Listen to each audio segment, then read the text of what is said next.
At my wife's memorial, my son placed a bowl of dog food in front of me in the middle of a room full of guests and laughed coldly, saying, "This is what freeloaders eat." Everyone burst out laughing as he filmed it to post online. I didn't say a word, I simply packed my things and quietly left my own house that night. But the next morning, when all of his bank cards were suddenly frozen and the police started knocking on the door, he finally realized that the freeloader old man he mocked the night before would become the most expensive mistake of his life. Hello everyone, welcome to the story. Before we continue, please like the video, subscribe, and tell me in the comments where you're watching from. Quick note, this is a fictional story, and some details are dramatized to make the narrative more engaging and provide meaningful, useful reflections. Any similarities are purely coincidental. The sharp, rhythmic thud of a bass line didn't just wake me. It vibrated through the floorboards and into my very marrow, shaking the dust off the framed photo of Elena on my nightstand. Silas Vance, a 68-year-old retired forensic accountant who spent 4 decades tracing shadows in ledgers, woke up to a nightmare in the very house I built in the Arcadia neighborhood of Phoenix, Arizona. My heart hammered against my ribs like a trapped bird as the disorientation of sleep clawed at my mind. I fumbled for my glasses, my fingers trembling in the dry 78-degree heat that never truly left the desert even in mid-November. Today was November 15th, 2024. It was the 6th anniversary of the day I lost Elena, the day my world had gone quiet. But my home was not quiet. It was screaming. I pulled on my robe, the fabric feeling like a shroud, and stepped into the hallway. The air was thick with the scent of stale beer and expensive vaporizers, a chemical fog that had no business in my sanctuary. Below the music swelled a vulgar electronic pulse that felt like a physical assault. I realized then that this wasn't a mistake or a lapse in judgment. This was a deliberate desecration of Elena's memorial on the very day my grief should have been a hallowed ground. As I reached the landing, the scale of the betrayal crystallized. My living room was a sea of strangers' faces blurred by colored lights and a lack of respect. My son, Rhett Vance, 34, and wearing a designer watch I'd unknowingly paid for, stood at the center of the chaos with a look of pure, unadulterated contempt. Beside him stood Ivy Sterling, a 31-year-old fitness manager, who treated my kitchen like her personal stage and my grief like an inconvenience. They were filming their phones held aloft like digital torches. The sight of Elena's hand-carved memorial altar being used as a coaster for a cheap beer felt like a physical blade sliding between my ribs. The delicate lace she had sewn for the 6th anniversary remembrance, the small porcelain bird she loved, the handwritten recipe cards from her mother. It was all shoved into a dark corner to make room for a makeshift bar. "Rhett, what have you done to your mother's memorial?" I asked, but my voice was a ghost in the roar of the music. He didn't even look at me at first. He just continued playing to the camera, laughing, as Ivy poured a vibrant blue liquid into a glass resting directly on my wife's memorial photograph. "Relax, Silas," he finally shouted, his voice cutting through the bass. "We're finally putting this sad little museum to good use. Mom's been dead 6 years. Time to move on." The laughter from the crowd was a jagged edge that cut deeper than any blade. I moved toward the altar, my legs feeling heavy and old in the Phoenix heat. Then came the clatter. Cold. Metallic. Final. Rhett reached behind the bar and pulled out a rusted, dented metal dog bowl, the same bowl that had once belonged to Max, our golden retriever. The sound of it hitting the polished oak of the dining table silenced the room more effectively than any plea I could have made. He cracked open a can of cheap wet food, the iron-rich stench of it instantly turning my stomach. He dumped the gelatinous brown mass into the bowl with a sickening squelch. "This is what freeloaders eat, Silas," he said, leaning in so the phone could capture the cruelty in his eyes. "In our house, everyone earns their keep. Even on Mom's precious Memorial Day, the word 'our' hung in the air like a poisoned mist, thick with a new and terrifying reality. I looked down at the brown, gelatinous mass in the metal bowl, then up at my son's phone, the lens capturing my shame for 1,000 strangers to see. I didn't explode. I didn't shout. Rage, I've found, is a liquid that freezes solid if you give it enough cold air, and in that Phoenix dining room, the temperature had just hit absolute zero. The lens of my son's smartphone remained fixed on me, a glass eye hungry for a collapse that would never come. 20 people held their breath, waiting for the old man to shatter, to weep, or to beg for a dignity that had already been stripped away on the 6th anniversary of Elena's death. I looked at the gelatinous mass in the rusted metal bowl, and then looked directly at Rhett. My hands did not shake. I reached down and picked up the bowl. The metal was cold, biting into my skin with an abrasive texture. "Thank you for the reminder, Rhett," I said, my voice as dry and precise as a tax audit. "I will make sure this memorial meal is accounted for." Ivy Sterling let out a sharp laugh that died quickly when she saw I wasn't flinching. I scanned the room, making eye contact with the neighbors I had known for decades. Most looked away, but in their silence I read the narrative Rhett had been weaving. I wasn't just a grieving widower anymore. I was the freeloader, the senile burden occupying a $650,000 Phoenix home my son claimed to own. I turned toward the stairs, the weight of Max's bowl anchored in my palms. Each step felt like a boarder crossing a slow ascent, away from the vulgarity below. Behind me, the techno music kicked back in, but the sounds were muffled, distant. When I reached my bedroom, I closed the door and turned the cold brass lock. The click was the most honest sound I had heard all day. I walked to the nightstand and set the bowl down next to Elena's unfinished knitting and the memorial candle I'd planned to light. The metallic clang echoed through my grief. As I looked closer, a cold realization settled in. This wasn't just any dish. It was Max's bowl. Max, our golden retriever, had died 2 years ago from what Rhett called a sudden illness while I was at a conference in Tucson. Looking at the deep rust and claw marks, I saw the truth of a slow, thirsty neglect. It was a message: this is what happens to things no longer useful in this house. For a forensic accountant, an insult is just a data point. And I was starting to see the most expensive pattern of my life. I cleared my desk, creating a clinical workspace. I looked at the dog bowl, mentally categorizing the legal infractions of the day and the desecration of Elena's memorial. How many times had I ignored the warning signs, hoping things would correct themselves? I thought about the herbal tea Rhett insisted I drink before my early nap. I am a man of habit, rarely prone to 12-hour bouts of unconsciousness. I suspect the brew carried more than chamomile. I reached for the laptop, the blue glow reflecting in my glasses. The memorial party was theirs for the night, but the numbers were mine.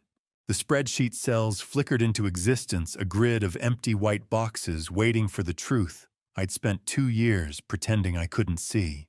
The soft hum of the laptop fan was a lonely mechanical companion in the dark, a stark contrast to the distant, muffled beat of the music downstairs that was finally fading into a weary silence.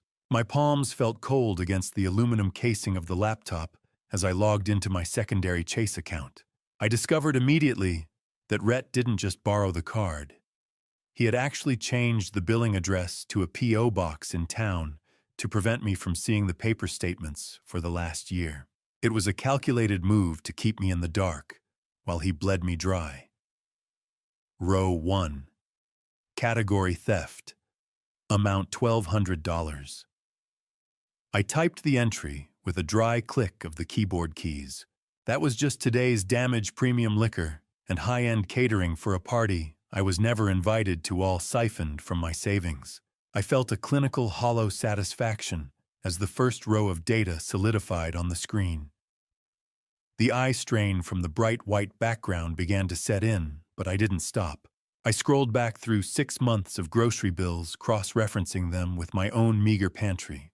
While I had been eating canned soup and day-old bread from the discount rack, the accounts showed purchases of Wagyu steak, organic imports, and vintage wines I never tasted. Logging these numbers felt like performing an autopsy on my own bank account, finding the parasites still fat and warm in the tissue. I pulled up Ivy's public social media profile on my phone, the screen glowing alongside my laptop. There she was, month after month, hosting elaborate dinner parties in my dining room, smiling over plates of food I had unknowingly paid for.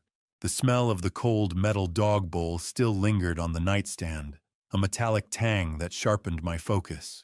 I moved on to the utility bills, looking for the source of the persistent hum I'd noticed coming from the basement.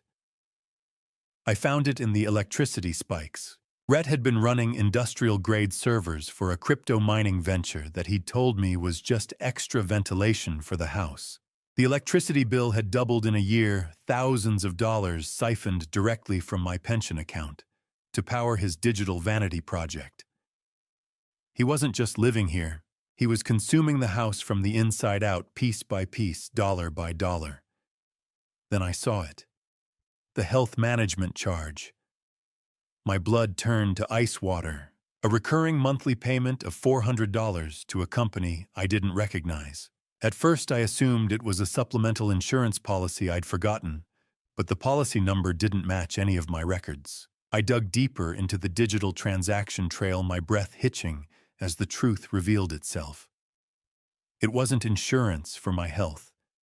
It was a life insurance policy Rhett had taken out on me. He had listed himself as the sole beneficiary of $400 a month bet that I wouldn't see another winter. The realization hit me harder than the dog bowl ever could. My son wasn't just waiting for me to fade away into the fog he'd created. He was actively investing in my expiration. He wasn't just waiting for me to die. He was betting on it. I abandoned the sanctuary of my locked bedroom, slipping through the shadows of the hallway like a ghost in my own Phoenix house, heading for the one place where Rhett never dared to snoop, my old home office. The floorboards didn't groan beneath my slippers despite the dry Arizona climate. It was as if the house itself were holding its breath, complicit in my quiet rebellion.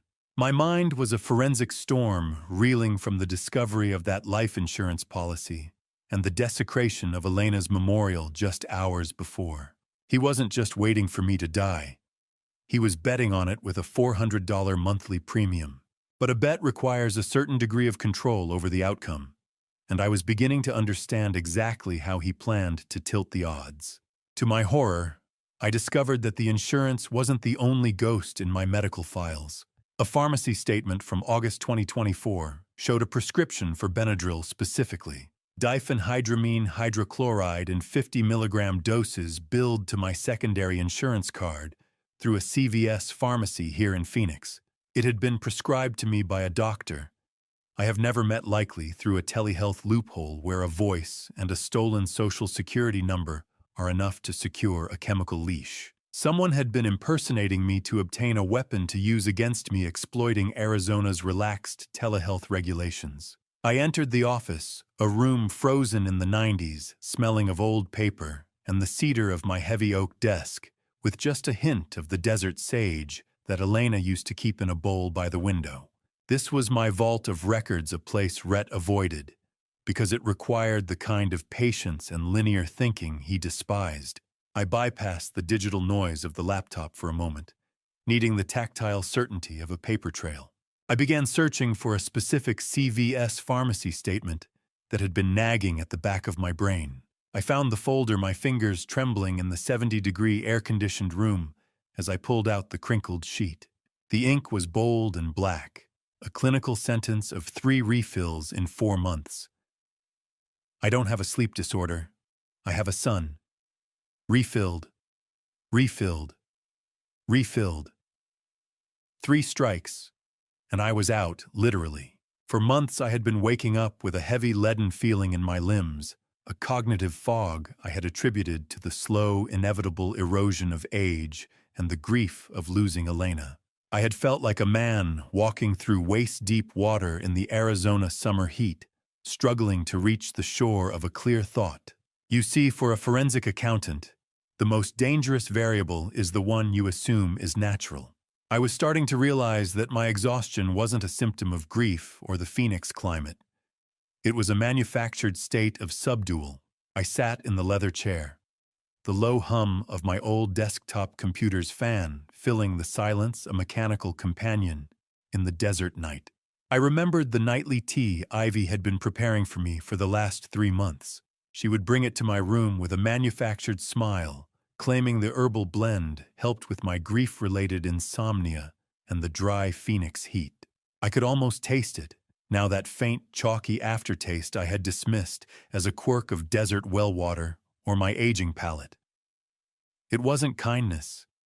It was a dose of 50 milligrams of diphenhydramine. The realization hit me like a splash of ice water to the face. I wasn't an aging man losing his grip. I was a healthy man being buried alive in a chemical fog created by over-the-counter sleep medication. The home computer's fan whirred like a distant jet engine in the Phoenix night, a mechanical growl that filled the silence of the office as I bypassed the password I wasn't supposed to know. I sat back in my leather chair, testing the steady beat of my own heart, wondering if my mind was truly my own, or if the Benadryl fog was still clouding my judgment in the 70-degree air-conditioned sanctuary. The blue light of the monitor reflected in my glasses, casting a clinical ghostly pallor over the dark wood of my desk. I opened the browser history, and the digital breadcrumbs began to form a trail of chilling intent through Arizona-specific searches. Over the last 3 months, Rhett had searched for terms like early-onset dementia symptoms versus Benadryl side effects, how to use diphenhydramine for elderly sedation, and Arizona guardianship laws, elderly incompetence. My own son wasn't searching for a cure. He was searching for a cage built specifically under Arizona revised statutes. I found an unsent email draft to a Phoenix guardianship attorney, dated for November 18, 2024. That was only 48 hours away. It mentioned a critical incident at a memorial party that would serve as the final proof of my instability, the very party I had just endured. He was planning to manufacture a public breakdown on the anniversary of Elena's death, one that would make my involuntary commitment look like an act of mercy to our Arcadia neighbors. I felt a surge of clinical horror, but my years as a forensic accountant took over, forcing me to look for the ledger behind the lie. How do you quantify the cost of a son who looks at his father and sees nothing but a slow, maturing bond certificate secured by Arizona real estate? I accessed the cloud drive and found a hidden folder labeled Project Legacy.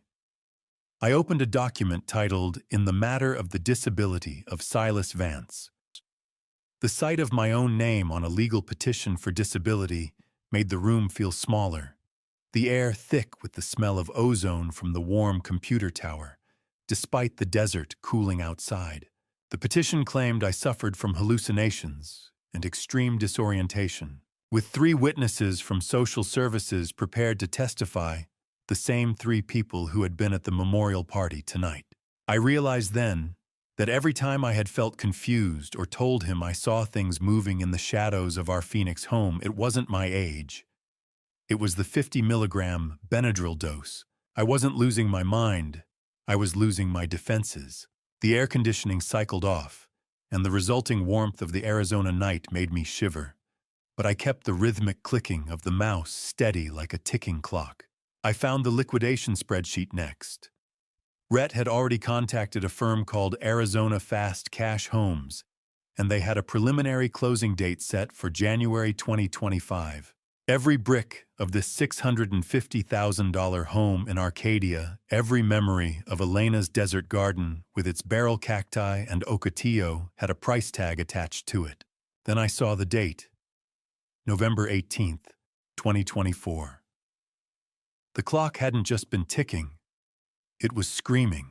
He had even listed my restricted assets, including Elena's Heritage Trust and my own pension, all slated to be moved into a new account controlled by him once he was appointed as my guardian under Arizona law.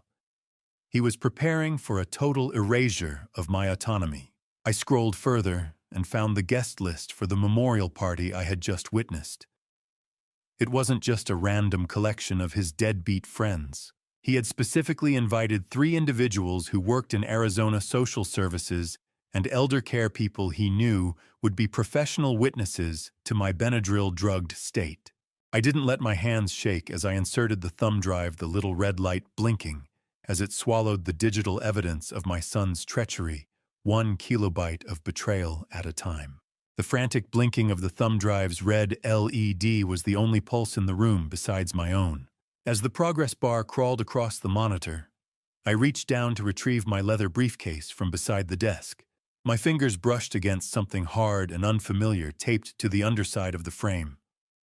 I peeled it back, my breath hitching as I realized it was a compact GPS tracking device. Rhett hadn't been just waiting for me to decline into the fog of sedatives. He'd been monitoring my every movement for weeks, tracking his investment like a cautious vulture. I finished my forensic tally with a cold, clinical precision that would have made Elena proud. 147,650. The cost of a son.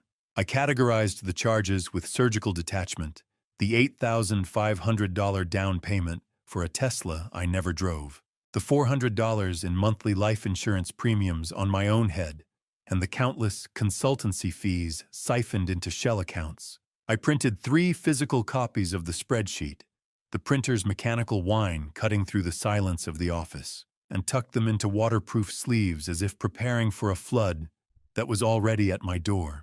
Before shutting down the computer, I uploaded the complete evidence package to 3 separate cloud storage accounts. A personal Google Drive, a Dropbox folder with 2-factor authentication, and a secure encrypted server I had used for client work, ensuring that even if Rhett destroyed the physical copies or the thumb drive, the digital trail would remain indestructible across 3 geographic data centers in California, Texas, and Virginia. How many fathers have to pack their lives into a canvas bag while their children sleep off the wine they stole from them? The question echoed in my mind as I knelt on the floor and shifted the rug to reveal the floor safe. Rhett had always viewed this office as a dusty relic of a bygone era, never imagining that the floorboards beneath his feet held the keys to the kingdom. Click. The safe door opened. The truth inside was heavier than the gold. I retrieved the original property deed for the Arcadia property, the parchment feeling cool and substantial in my hands. This isn't a house anymore. It's a target. I ran my thumb over the cold, heavy metal of the deed's seal, confirmed in my name, and Elena's only. As I moved to close the safe, my hand brushed a second, smaller folder tucked into the rear corner. I hadn't opened it in years. Inside was a legal document showing that Elena had actually amended her will 2 weeks before she died. She had seen something in him, some lack of a moral compass, that I had been too blinded by love to acknowledge. I packed the forensic go-bag with the precision of a man preparing for a long-distance audit. The thumb drive, the printed ledgers, the property deed, a week's worth of heart medication I knew was safe, and my passport. I was leaving my history behind to save my future. I wasn't running. I was repositioning my assets for a counterstrike. The sharp rasp of a zipper on the canvas bag sounded like a thunderclap in the early morning stillness. Suddenly, a heavy rhythmic thud of a footstep sounded through the ceiling, vibrating the dust in the office air. The smell of dust and old parchment was replaced by the sudden metallic tang of adrenaline. The party was over, and the predators were waking up. I stood in the doorway, my hand on the light switch, as a second heavy footstep landed directly above my head. Rhett was awake. The kitchen was a graveyard of cheap ambition, the air smelling of sour grapes and cigarette ash as I stepped into the wreckage of my own house, but it was the silence that felt the most like a blow. After the mechanical thud of Rhett's footsteps above me, the absolute stillness of the ground floor was unnerving. I moved through the space with the hyper-vigilance of a trespasser, my slippers sticking to the cold, filmed kitchen counter. Bottles of top-shelf gin stood like jagged monuments among half-eaten trays of appetizers, and the sharp, vinegary stench of spilled wine hit me. I realized then that they hadn't just raided the pantry. They had drained the vintage cellar. My late wife, Elena Vance, was only 56 when cancer took her, a woman whose kindness was the foundation of our family, until it became the very thing our son would exploit. She had saved those bottles for a special occasion, a milestone, a birth, a retirement that she never lived to see.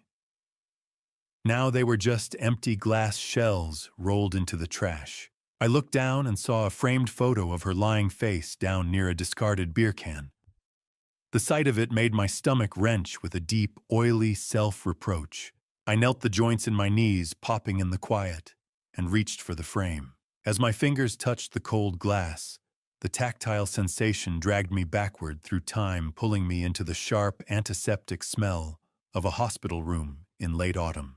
6 years. 2,190 days of letting a dead woman's wish drown a living man's life.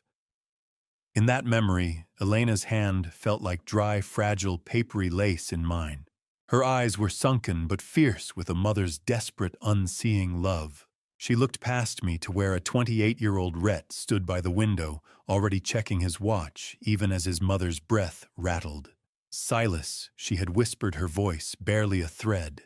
"Look after him. Promise me he'll always have a home with you." Blinded by grief, seeking only to give her peace in her final hour, I had squeezed her hand. "I promise, Elena. I'll take care of him." That was the contract I had signed in blood and sorrow, the one that had kept me a prisoner in my own home. I stood up in the present-day kitchen, the photo frame clutched in my hand. I stared at her smile and realized the depth of the betrayal. When does a promise stop being a sanctuary and start being a prison cell? Rhett had known about that vow. He had used it as a shield for years, a weapon to deflect every boundary I tried to set. Every time I questioned a late-night party or a missing account, he would bring up what Mom wanted, effectively turning her love into a tool for my destruction. He didn't just break the promise, he stole it. He turned a dying woman's hope into a license to kill the man she loved. I looked at the dog bowl on the table, then back at the photo. If Elena were alive to see this, to see her husband treated like a stray animal, she would be the first one to hand me the eviction papers. My promise was to protect the son she raised, not the parasite he became. I set the photo of Elena upright on the counter, but I didn't look at it. I looked at the dog bowl, and for the first time in years, the guilt was gone. The note I left on the counter was short, professional, and utterly devoid of the warmth Rhett had spent years draining from me. I placed it on the kitchen island, weighted down by a cold, half-empty coffee mug that bore a ring of stale grounds. Before I stepped away, I made one final, deliberate choice. I slid the rusted metal dog bowl over the note, centering it perfectly, like a paperweight for a death warrant.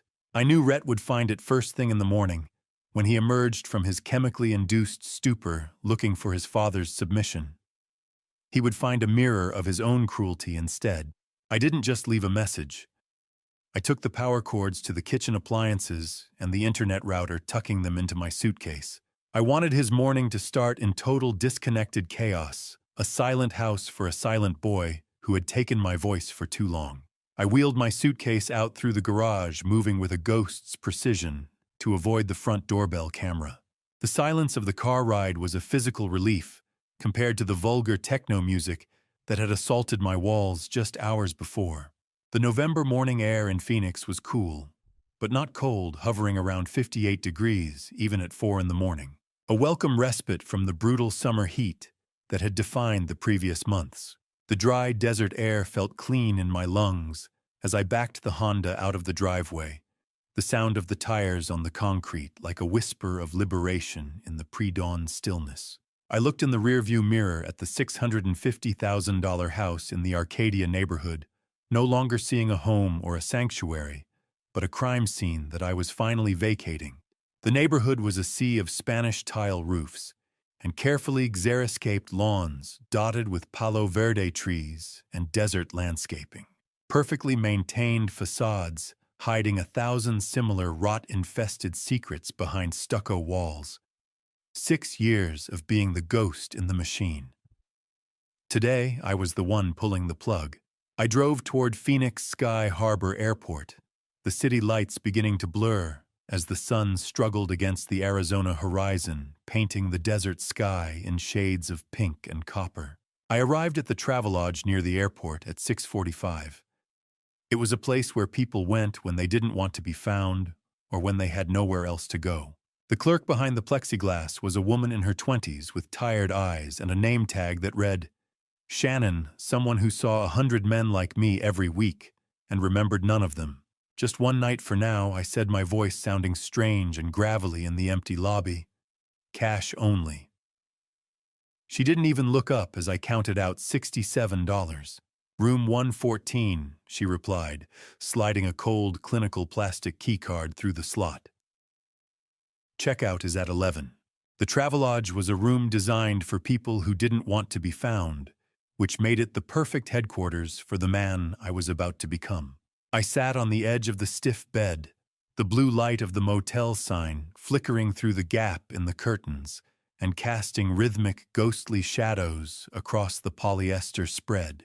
It was exactly 7 a.m., the start of a banking business day that would dismantle my son's life. I cleared the small, circular motel table, sweeping aside a plastic tray of complimentary decaf, and meticulously laid out my evidence kit. The dry, papery rustle of the spreadsheets on the table was a comforting, familiar sound.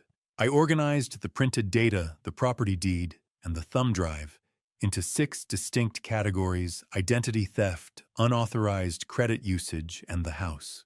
To any other man, this was a family tragedy. To me, it was a forensic audit that required a final closing statement. I didn't just take the power cords when I left. I had also extracted the original hard drive from the home computer and replaced it with an identical blank one. Rhett's access to the files he called Project Legacy was already gone, dissolved into silicon nothingness, before he even opened his eyes. I logged into my administrative portal for the home security system I'd installed years ago, but rarely used.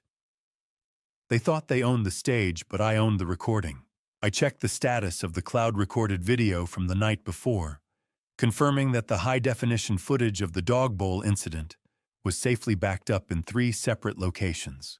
Watching the digital playback, I felt the power shifting from the loud, arrogant voices in that kitchen to the quiet man sitting in room 114 with the admin password. In a world of noise, why is it always the quietest person in the room who holds the most dangerous secrets? I have spent 40 years finding the truth in the silences between numbers, and Rhett had left a deafening trail. I took a long drink of stale bottled water, avoiding the motel coffee to keep my hands steady. The sound of the highway traffic outside was muffled by the heavy motel curtains, a distant roar that grounded me. I lined up my burner phone and my primary phone on the nightstand, reviewing my target list: Chase Amex, the local PD, and my attorney, Aurelia Prescott.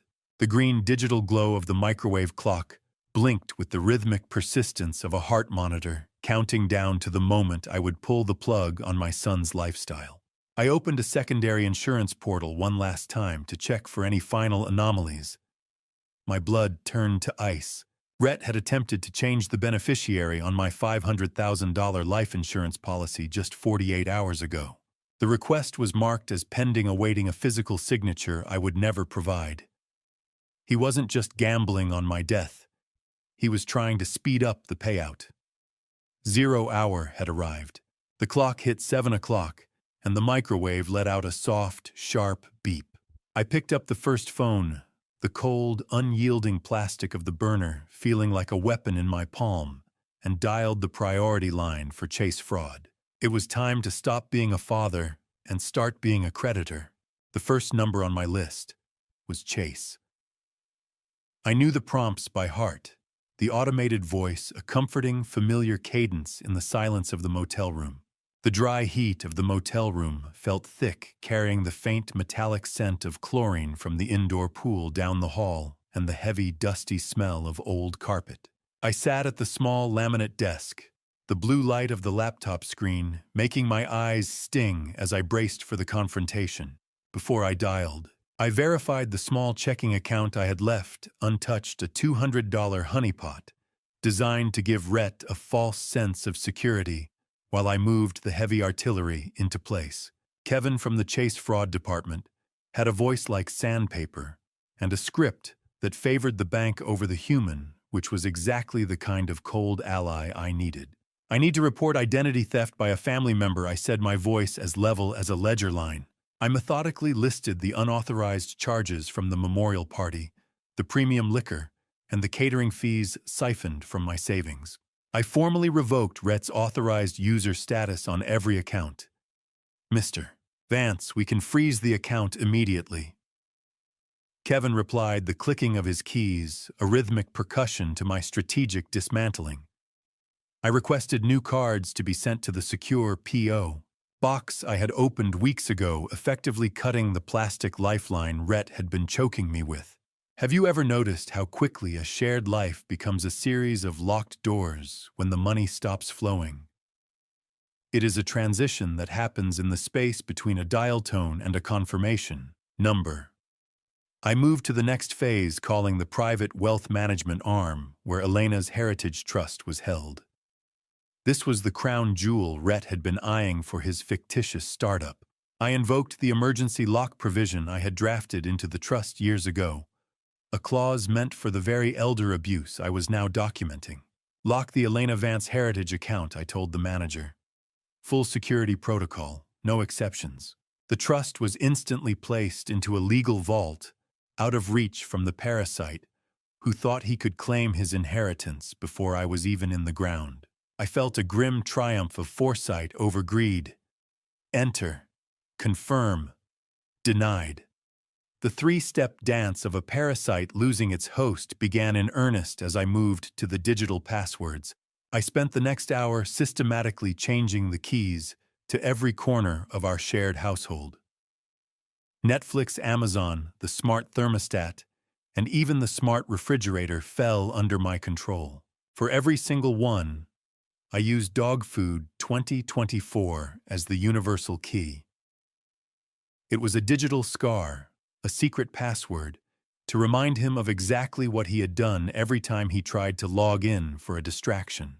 During my final call with American Express, the representative mentioned a pending request. "Silas, I found an order for a secondary card in the name of an Ivy Sterling placed just 4 hours ago," she noted. I almost laughed. While I was still in the house, a ghost in my own hallways, Rhett was already trying to expand the reach of his theft. I denied the request and closed the account entirely.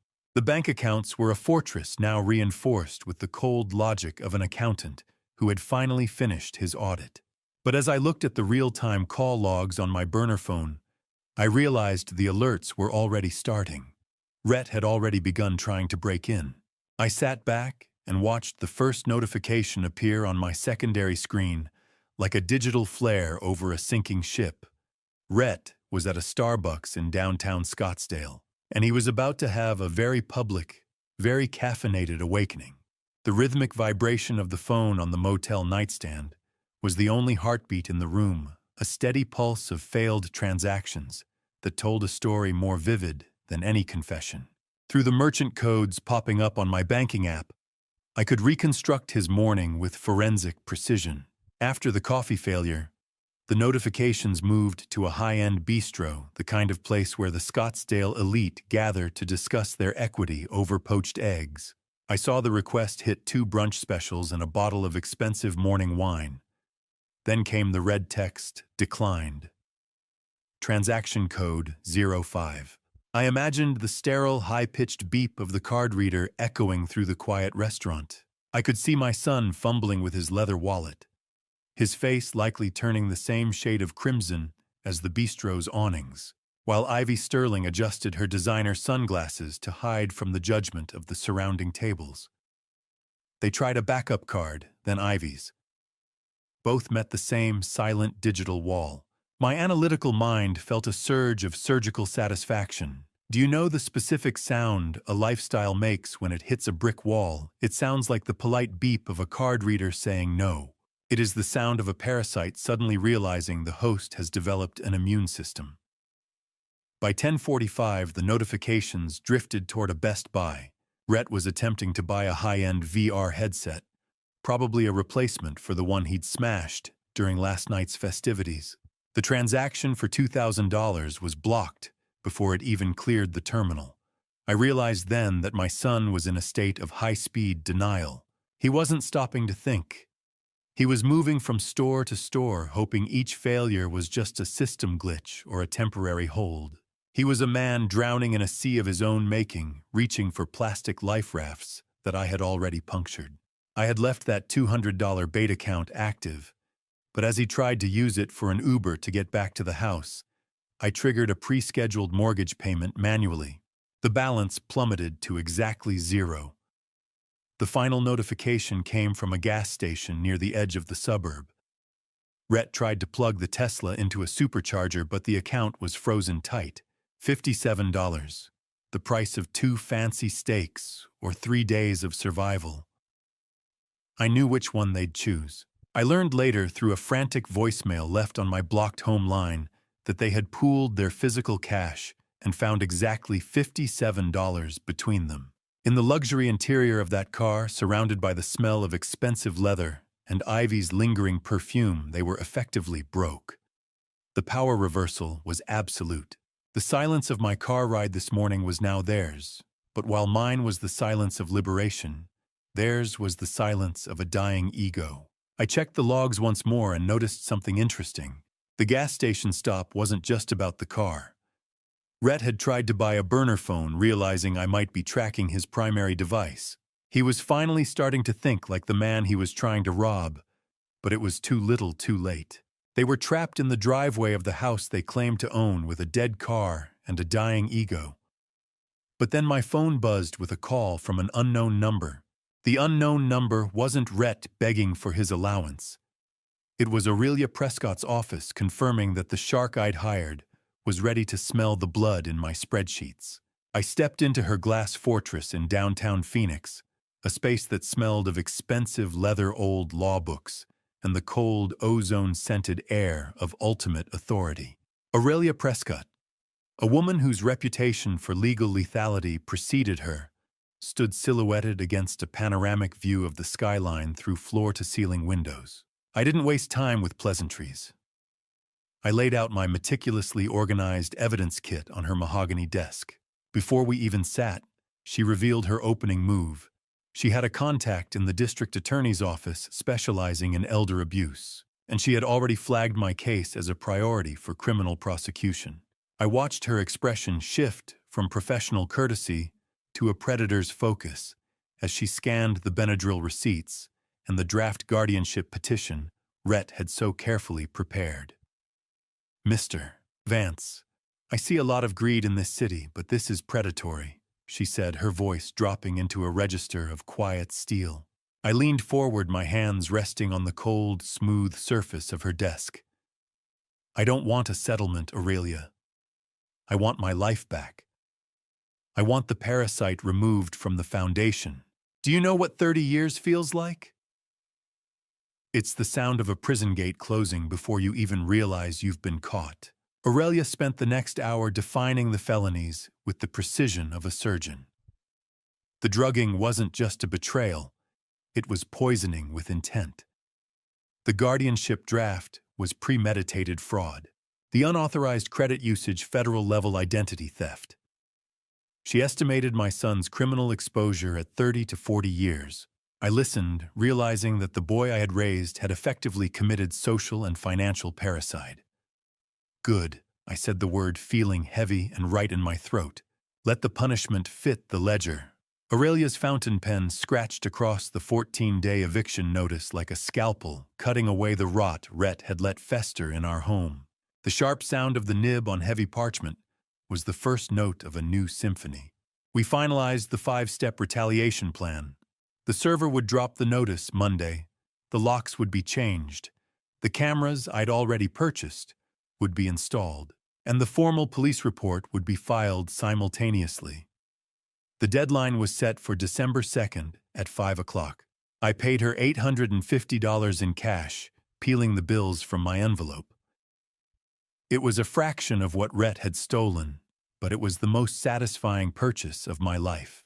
"The clock starts the moment the server drops the paper," she said, closing the document folder with a heavy thud. I've waited 6 years for this clock to start, I replied. While reviewing the deed one last time, she noticed a final desperate move. Rhett had tried to take out a second mortgage on the house using a forged signature. The bank had flagged it for a manual review, the very review I had inadvertently triggered by freezing my accounts this morning. He was trying to sell the roof over my head before he even had the legal right to the floor. I walked out of that office with a stack of papers that felt heavier than a lead pipe. But when I turned on my phone in the elevator, the first voicemail made my blood run cold. The elevator doors hissed open, but I didn't move. I just stared at the notification on my screen. 14 missed calls, 23 texts, and 7 voicemails that were about to serve as the first movement in my son's symphony of panic. I stood there for a long moment, the stack of legal papers from Aurelia's office feeling like a lead pipe in my hand, before finally stepping out into the shadows of the law office parking garage. I reached my Honda and climbed inside, the smell of the car's leather heated by the afternoon Phoenix sun rising to meet me. I gripped a bottle of water, the cold condensation biting into my palm, and hit play on the first recording. Rhett's voice flooded the cabin, crackling with a static-filled urgency that only comes from a man who has just watched his credit limit evaporate. He started with the house landline, a detail that made me smile. It meant the Tesla was indeed dead in the driveway, and they were effectively trapped in the Arizona heat. Dad picked up the first recording, began his tone, still clinging to a shred of casual entitlement. The cards are dead. All of them. This isn't funny. By the third call, the facade was crumbling into high-pitched, vibrating anxiety. Ivy's voice shrieked in the background, a shrill, accusatory staccato blaming Rhett for breaking their lifestyle. Silas, if you're trying to make a point, it's costing us a lot of social capital. Call us back. It was a satisfying observation of their faces beginning to crack under the Phoenix pressure.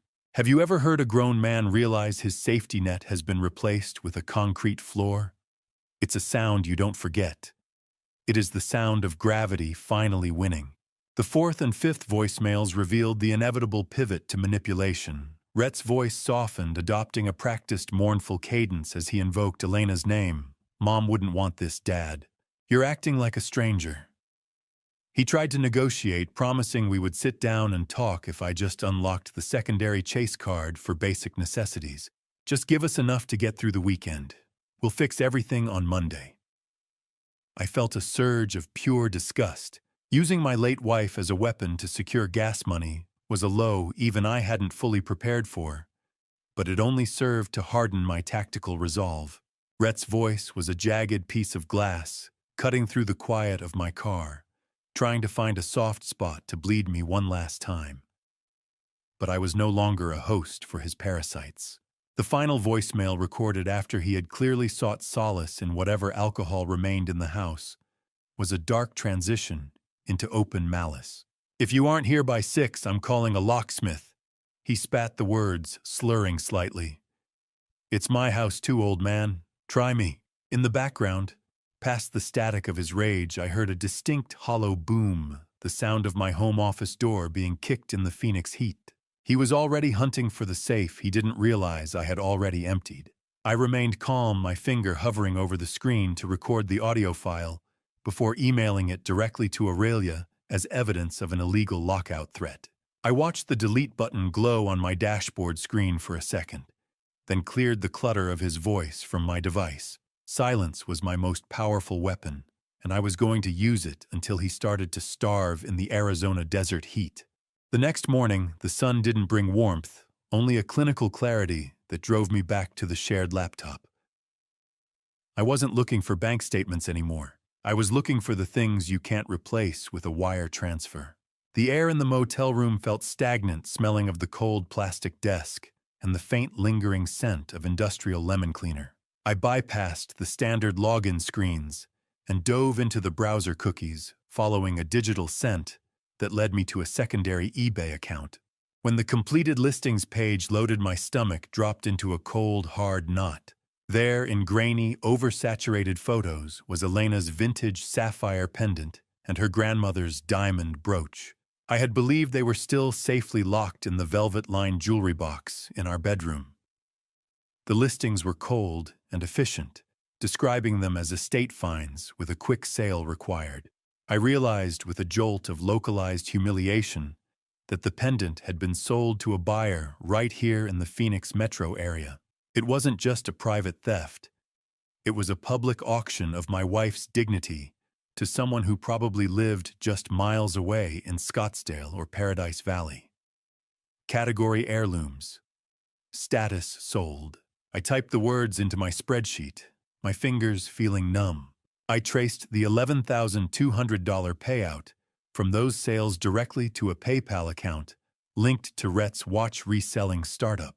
But the money hadn't gone toward inventory or business expenses. It had been withdrawn in jagged $500 cash chunks over the course of a single week in mid-March. I cross-referenced the dates with Ivy Sterling's Instagram feed and the pieces of the betrayal locked into place.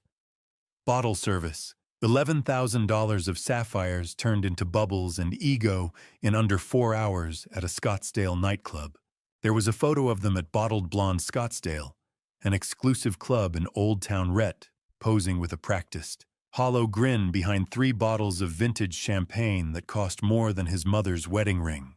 The geotag showed the exact location, East 5th Avenue, Scottsdale, Arizona. He had sold her history to buy a night of pretending he mattered in the Phoenix party scene.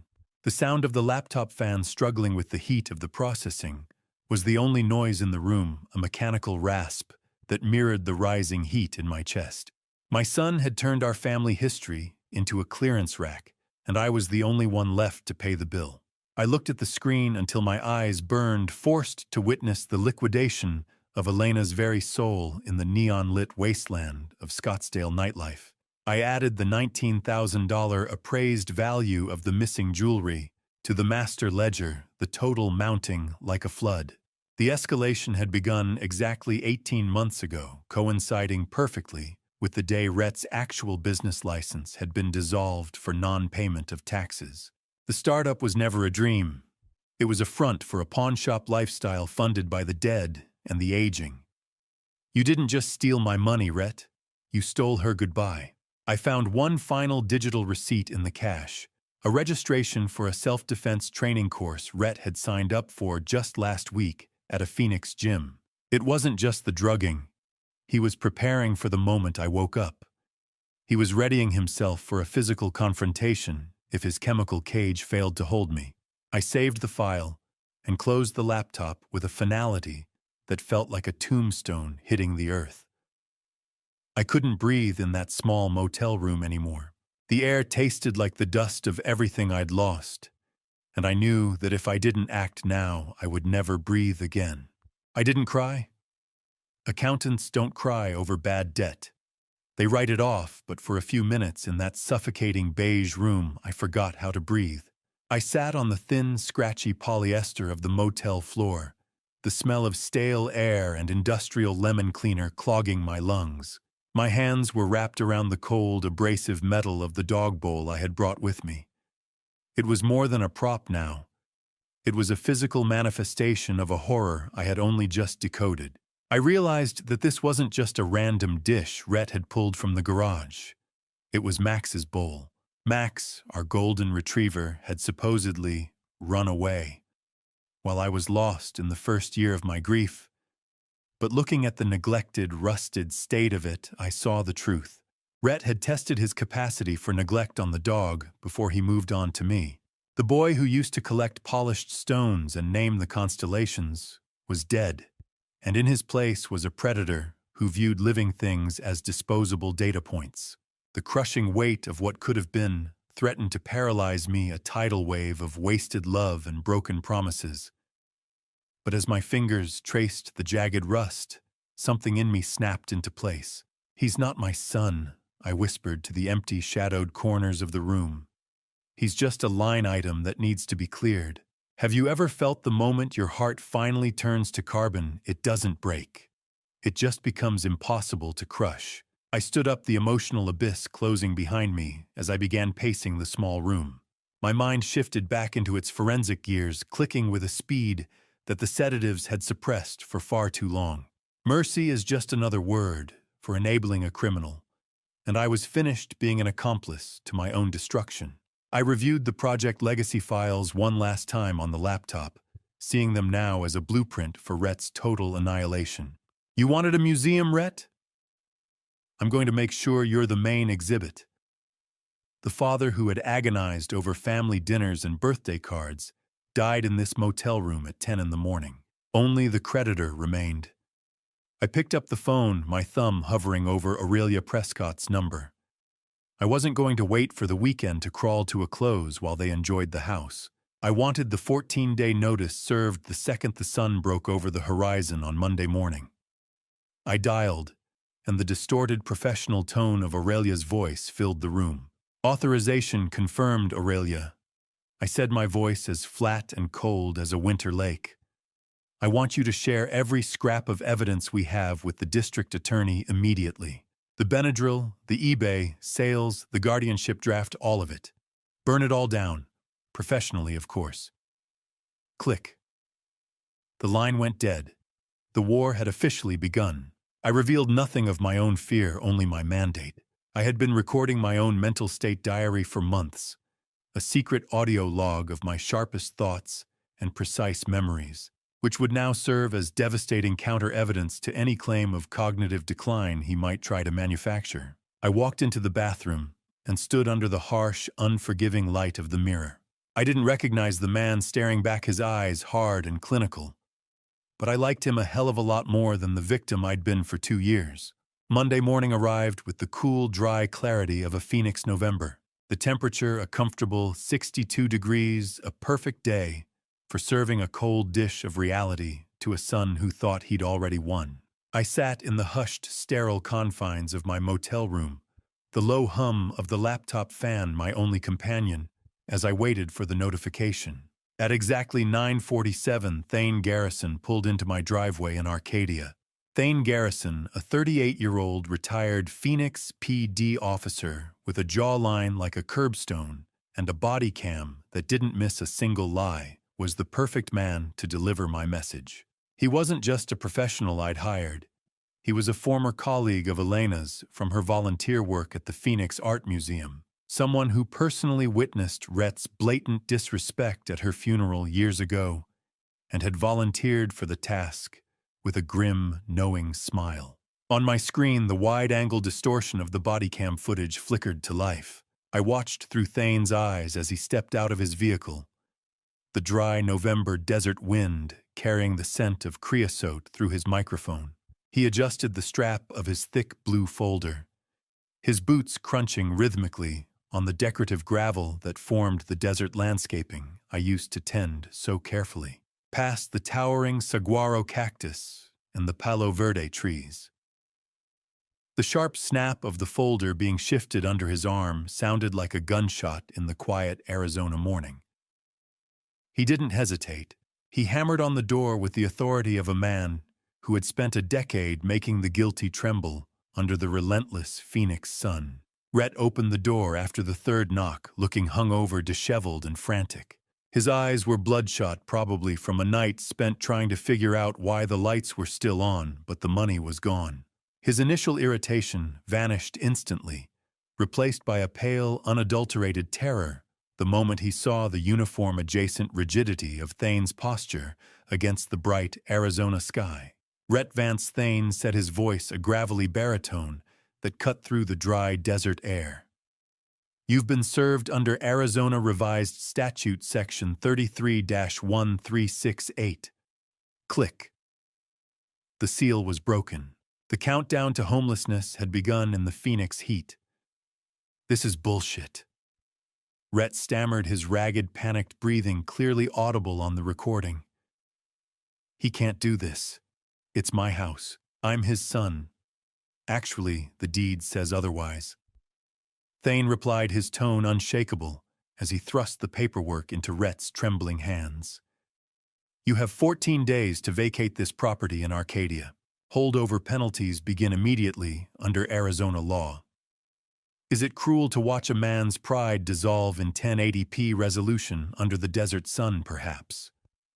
but I wasn't feeling particularly merciful. By 11:30, I was leaning back in my stiff motel chair replaying the upload. I watched my son crumble in high definition, his knees nearly buckling. As he stood on the porch, he thought he'd stolen the Phoenix skyline visible behind him.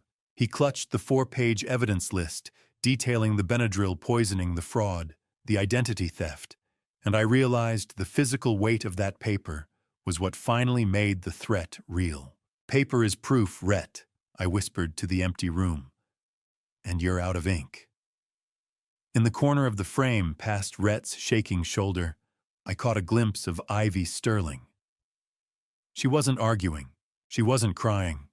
She was in the background, already dragging a small designer suitcase toward the stairs. The rats were already fleeing the ship before it had even finished sinking. I zoomed in on Rhett's shaking hands as he reached the 3rd page of the notice, the page detailing the Benadryl receipts. He knew he wasn't just being evicted, he was being hunted. The phone buzzed, just as the video of Rhett's shaking hands ended. A 773 area code flashed across the screen. Ivy's sister, the woman who had spent 3 years believing I was the villain in her sister's curated fairy tale. I took a sip of the lukewarm motel water, the flat taste of it grounding me as I prepared to engage. Bianca, a 32-year-old schoolteacher and Ivy's older sister, had a voice that usually carried the sharp edge of unearned moral superiority until the facts began to dull it. She didn't even wait for me to say hello before the barrage began. "Silas, how can you do this to your own flesh and blood?" she demanded, her voice shrill through the smartphone. "Ivy is in tears. She says you've gone unhinged, trying to throw them out on the street over some petty misunderstanding at a party. You're a heartless old man." I leaned back against the headboard of the stiff motel bed, the cold, smooth texture of the screen pressed against my ear. I listened to her for nearly 2 minutes, letting her exhaust her rehearsed outrage. "Bianca," I said finally, my voice possessing the forensic calm of an auditor, "you've been given a script. I'm about to give you the facts." She tried to interrupt, but I spoke over her, reading from the ledger I had meticulously compiled. I started with the eBay sales. I gave her the exact dates and the $11,000 total from the sale of Elena's jewelry, the sapphires, and the diamond brooch.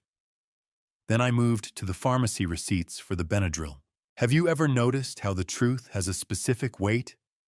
It doesn't just convince, it crushes. I explained the guardianship plot, detailing how the misunderstandings she'd heard about were actually staged, drugged episodes meant to facilitate my own chemical incarceration. I even mentioned that Ivy had been telling her family I was violent when off my meds, a lie designed to make my eventual disappearance look like a medical necessity. The electronic hum of the motel's fluorescent lighting seemed to grow louder in the following silence. Bianca's ragged, uneven breathing was the only sound on the other end of the line. I had no idea," she whispered. "She told me you were losing your mind. She asked me for a $5,000 loan this morning to help fight your elderly confusion in court." I sat up straighter, the weight of her realization hanging heavy in the air. "Don't send the money, Bianca," I advised, "unless you want to be an accomplice to fraud. I suggest you check your own accounts, if she ever had access to them. Cut the ties now before the district attorney involves you in an investigation that is already moving toward criminal charges." Silence. Absolute. Heavy. The sound of a bridge burning. Bianca began to cry, the jagged sound of her sobbing replacing the previous arrogance. She revealed that Ivy and Rhett had already planned a housewarming party for January to celebrate their full ownership of the estate. They were already dancing on the grave of my autonomy. "I won't call again," she managed to say through her tears. "I'm so sorry, Silas. I truly am." The call ended notification appeared on my screen, leaving me in the quiet of my temporary headquarters. I had isolated the predators, stripping them of their last lifeline. They were alone in that house, now surrounded by the ghosts they had tried to sell. I sat in the quiet motel room, the only witness to the sound of Bianca's heart breaking, for the sister she no longer knew. I had isolated the predators, but now I had to find where they buried the business. The next morning, I didn't look at social media. I looked at the Arizona Corporation Commission's corporate search portal, where the legacy my son claimed to be building was waiting for its autopsy. The blue light of the screen burned my eyes, a sharp, clinical glare that seemed to strip away the last of my familial delusions. I sat in the cramped motel chair, the dry, stale smell of the room's wall unit heater filling my nose. I typed in the name of Rhett's LLC, the startup that had supposedly been the reason he needed to live in my house rent-free for the last 2 years. The results were instantaneous and damning. Status: involuntary dissolution. A digital stamp in bright red ink appeared on the document. The business had been legally terminated 18 months ago for failure to file annual reports. 18 months of living a ghost story. Every mention of his growing enterprise and impending brand deals had been a calculated lie designed to maintain his parasitic grip on my life. I felt a cold, analytical satisfaction ripple through me, followed quickly by a rising tide of disgust. As I dug deeper into the cloud drive, I found a deleted folder hidden in the cache. My breath hitched as I recovered a file titled simply Obituary. It was pre-written, a template of my own death that mentioned my long and courageous battle with cognitive decline.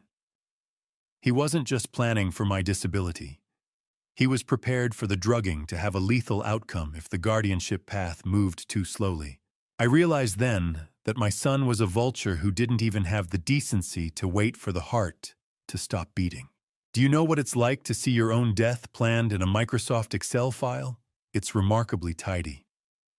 I moved my focus to Ivy Sterling's digital empire. Using the forensic tools I'd spent decades mastering, I examined her metrics. Nearly 90% of her followers were hollow bots, and her so-called brand deals were actually products she had purchased herself to simulate a demand that didn't exist. Zero income, infinite entitlement. The entire existence of that couple was a house of cards that required my $650,000 home as its singular foundation. I returned to the guardianship drafts connecting the death of the startup to the birth of the drugging protocol. The moment his real business died, Rhett began the chemical sedation. I found a spreadsheet of memory care facilities in the Project Legacy folder, with the top choice highlighted in yellow. It cost exactly $5,000 a month, the precise amount my pension and Social Security provide. He wasn't trying to save me or provide for me. He was budgeting me into a cage. He wanted to liquidate me. I discovered that he'd even been paying for Ivy's bot followers using my business checking account, labeling the charges as office supplies. My blood turned to ice as I hit the send button on my email, the sharp ping echoing in the quiet room as the entire Project Legacy folder was forwarded to Aurelia. I wrote a single sentence in the body of the message: he was going to erase my mind, then my existence. I leaned back, my heart hammering a frantic rhythm against my ribs. The jarring, physical vibration of the motel door being struck suddenly shook the entire room. The heavy, frantic pounding wasn't the polite rap of a maid. It was the strike of someone who had lost everything but his arrogance. The knock wasn't the polite rap of a maid. It was the frantic, heavy pounding of someone who had lost everything but his arrogance. And I knew exactly whose knuckles were bruising against the cheap wood of room 114. I stood in the center of the room, my heart hammering a cold, precise rhythm against my ribs. I had already alerted the motel front desk to record the hallway security footage of any uninvited guests, and now my son was performing exactly as scripted. I moved to the door and opened it just enough for the security chain to engage with a sharp, metallic rattle. Rhett stood in the hallway looking wild-eyed and disheveled. The polished influencer mask had shattered, leaving behind a desperate man with bloodshot eyes and a twitching jaw. I could smell the sweat and the sour tang of stale alcohol radiating off him through the gap. "Dad, opened the door," he pleaded, his voice cracking. "You're having some kind of breakdown, let me in so I can help you." We can fix the accounts together. The only thing breaking down Rhett is the fiction you've been living in. I replied, my voice sounding like an auditor's gavel. I watched him flinch as I began to list his sins with clinical detachment. I told him about the Benadryl receipts. I mentioned the eBay records for Elena's jewelry and the draft guardianship petition I'd found on the cloud drive. His face drained of color, turning a sickly, translucent gray as he realized I hadn't just stumbled upon his secrets. I had built a forensic cage around them. Lies. They weren't even good lies. They were the frantic scratches of a cornered rat. "You're overreacting," he shouted, his eyes darting toward the security camera in the ceiling. "Ivy was just trying to help you sleep, because you kept forgetting things I didn't forget, Rhett." I was drugged. There's a difference, and a lab test will prove exactly what was in my system 6 hours ago. In a final desperate pivot, he tried to use his last weapon. He squeezed his eyes shut, forcing out a tear. "Mom would be so ashamed of you right now, Silas. She'd hate what you're doing to her only son." How many times had I let that specific tone, that tremor in his voice, buy him another month of my life? Not today. "You sold her memory for bottle service and a VIP table, Rhett. You sold her grandmother's brooch to buy bot followers for a fake business. You don't get to say her name ever again."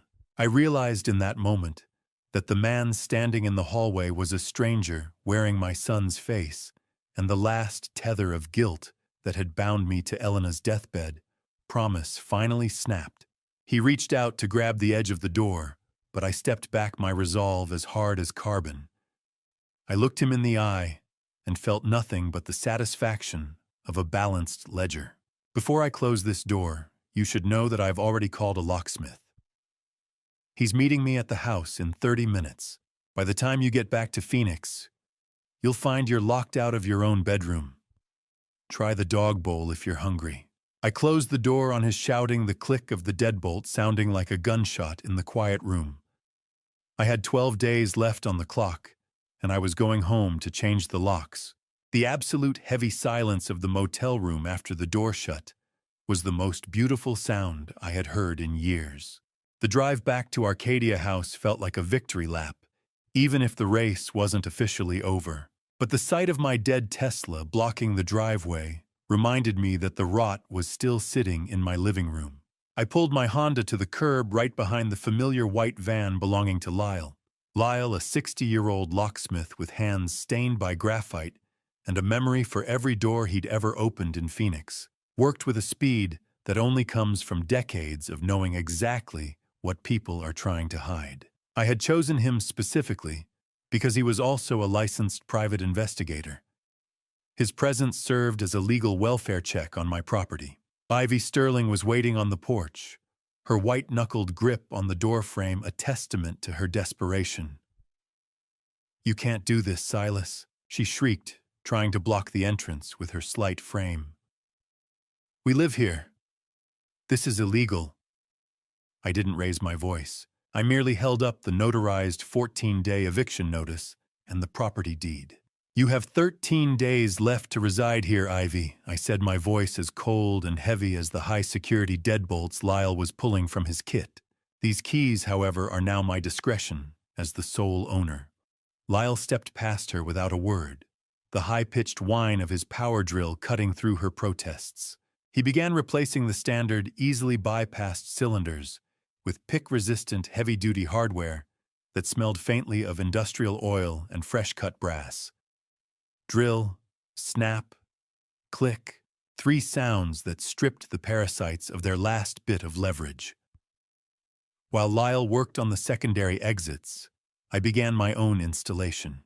I moved through the living room and kitchen, mounting state-of-the-art security cameras in the corners of the ceiling. Ivy followed me, fuming, her eyes darting between me and the small, red, blinking lights. "Think of them as digital witnesses, Ivy," I told her, as I tightened the final bracket. "They are motion-activated and record directly to a cloud server I control.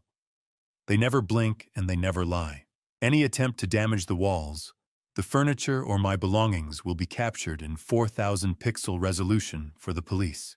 The house was finally starting to breathe again, the new locks acting like a tourniquet on a wound that had been bleeding for 2 years. I could feel the space reclaiming its own history, pushing out the stagnant air of the party and the chemical haze of the last few months.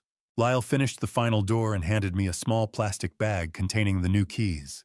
"That'll be $385, Silas," he said, his eyes scanning the room with professional curiosity.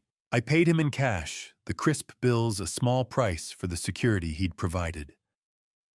I turned to Ivy and handed her exactly one key. "Rhett will have to share this with you," I informed her. "I suggest you start packing the things you actually own. Tampering with this hardware is a criminal offense."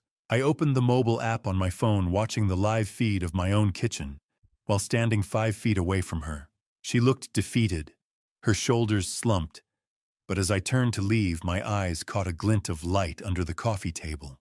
A small red LED was glowing from a hidden recording device she'd taped to the underside.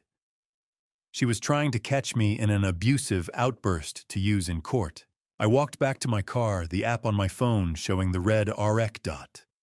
They didn't know I was already watching their first move from the driveway. The screen of my phone was a tiny, high-definition window back into the world I'd just secured, glowing with the infrared ghosts of the people who still thought they could steal my life. I parked my Honda a block away under the shadow of a dying oak tree and watched the live feed of my own kitchen. The steering wheel felt like it was vibrating under my grip as the adrenaline of the confrontation at the motel began to cool into a hard, crystalline focus. On the screen, the wide-angle lens captured Rhett as he slammed through the back door, his face twisted into a mask of sweat and fury. Ivy was standing by the island, her hands hovering over a half-packed bag. I watched them exchange words through the muffled, distorted audio of the phone speaker, two predators realizing the cage had been reinforced while they were out hunting. "Did he give you a key?" Rhett barked, his chest heaving. "Did you let that old man walk all over us?" Ivy's response was a sharp, defensive staccato. "He had a locksmith, Rhett. What was I supposed to do, fight a cop?" The irony wasn't lost on me. They were arguing over a home that was no longer their sanctuary but a legal trap. Rhett stormed toward my home office, and the feed switched as he triggered the motion sensor in the hallway. I watched him grab a crowbar from the garage bench and drop to his knees in front of my desk. The sharp, metallic screech of the pry bar against the oak floorboards echoed through my car, a sound that felt like a physical violation. There is something uniquely haunting about watching your own flesh and blood try to pry a safe out of the floorboards while you sit in a Honda eating a sandwich. He threw his entire weight into the lever, his face turning a dark, bruised purple in the grainy infrared light. But the safe didn't budge, and even if it had, the only thing inside was the dust of his own expectations. "It's gone," he screamed, the audio peaking into a digital hiss. "Everything is gone. He's cleaned it out." In that moment of frantic realization, I heard him admit something that made my blood turn to ice. He shouted to Ivy that he had already sold the house to a group of shady private investors in a handshake deal to cover his debts. And now he was terrified of what those people would do when they found out he didn't even have the deed. Not of grief, but of pure, bankrupt ego. Back in the living room, the parasites began to implode. Ivy's face was a distorted fisheye of contempt as she screamed that she wasn't going to jail for his ego. Rhett fired back, accusing her of being the one who pushed the dog food stunt too far, claiming she enjoyed every cent of the stolen money. I watched as the bond of greed that held them together disintegrated in real time. Ivy pulled out her own phone and began recording Rhett's drunken meltdown, her eyes cold and calculating as she prepared her own victim narrative to throw him under the bus. I turned off the screen as she reached for her car keys. They were imploding faster than even I had calculated, but the most dangerous part of a cornered animal is the final bite. The legal hammer didn't just fall. It arrived in the form of a high-priority PDF that would dictate the next 15 years of my son's life, transforming his arrogance into a very specific monthly line item. I sat in the hushed gloom of Motel Room 114, the blue-white glare of the document burning into my tired eyes. I sipped on lukewarm motel coffee, its bitter edge matching the clinical precision of the numbers staring back at me. This was Aurelia Prescott's masterpiece of forensic pressure, a cold tally of the theft and damages totaling exactly $147,650. The terms were uncompromising, $820 per month for 180 months. I had specifically calculated that figure to leave Rhett with the exact amount for groceries that I had been forced to live on while he was liquidating my life. It wasn't just a repayment plan. It was a 15-year sentence of living in my shoes. $820 every month until he's 50. I let the realization settle over me, punctuated only by the distant rhythmic roar of Sky Harbor planes taking off into the Arizona sky. I reached for my phone and dialed Aurelia. "Prison doesn't pay debts, Aurelia," I said, my voice sounding like gravel under a heavy boot. "If I put him in a cage for 40 years, he becomes the state's problem. I want him to be mine. I want him to remember my name every time he signs a check for the next decade and a half. I want him to feel the weight of the dog bowl every time he tries to buy a steak. Would Elena be proud? Or would she see the coldness in my eyes and realize that the man she loved had finally died along with our son's integrity?" It was a question that had no place in an audit, so I buried it. I chose the agreement not out of a father's lingering mercy, but because it forced Rhett to live as a responsible adult, or face the criminal complaint I had already signed and dated. "It's a long leash," Silas Aurelia reminded me, her voice professional and sharp over the speaker. "One slip, one missed payment, and the felonies go live." "He won't slip," I replied. "I'll be the one holding the leash." Click. Send. The digital guillotine was in the air. I felt a cold sweat prickle my palms as I gave the final authorization to transmit the ultimatum. The email carried a 72-hour deadline for his signature and a non-negotiable move-out date of December 2nd. I watched the sent confirmation flicker on my screen, followed a second later by the sharp clinical ping of the delivery receipt. Rhett's phone was about to buzz with the most expensive choice he has ever faced. Aurelia had mentioned during our call that Rhett already tried to hire a reputation management firm to scrub the internet of his party videos, but they'd shown him the door when his card was declined. He was already a ghost in the world he prized so much. The choice is his now: prison or accountability. I leaned back and opened the security app, the grainy feed of my living room appearing on the screen. I sat in the silence, waiting for the first scream of realization to echo through the house I once called home. The night feed from the living room camera was grainy, but the look on Rhett's face when he opened that email was crystal clear, a slow-motion derailment, captured in a high-definition green glow. I sat in the dry, recycled air of my motel room, watching the infrared ghosts of my life pace across the screen. Rhett was in the kitchen, Ivy hovering over his shoulder, as the blue-white light of his smartphone illuminated their features. Their initial laughter, at what they probably thought was my pathetic attempt to regain control, turned into a frozen, jagged silence as they scrolled through the 4 pages of forensic evidence. The figure of $147,650 hit them like a physical blow. $81,000 in unauthorized charges, Rhett shouted, his voice distorted by the speakerphone. "Ivy, what the hell did you buy?" Ivy didn't flinch. "Don't you dare blame me, Rhett. You signed for the Tesla. You wanted the VIP tables." The alliance of greed that had held them together was finally beginning to splinter under the weight of a 15-year debt.